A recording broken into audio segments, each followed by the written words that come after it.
Itong KLL mga kaibigan, kuli lang. Yan po.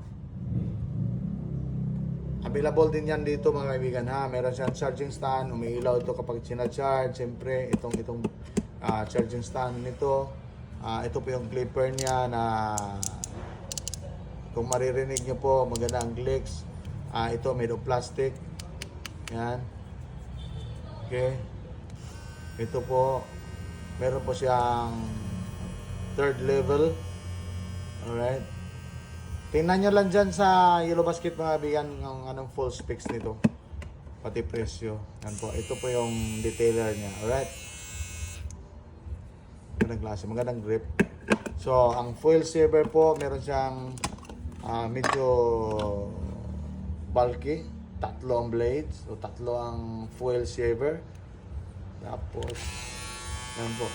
Meron siyang battery life indicator. Yan.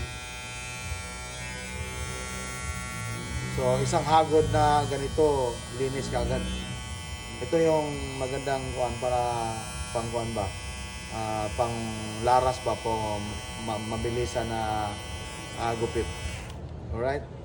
Kaibigan, kayo nang bahala kung saan pipindutin ang Yellow Basket. Nandyan lang po sa baba. Madaming thanks. See you next time. Ciao.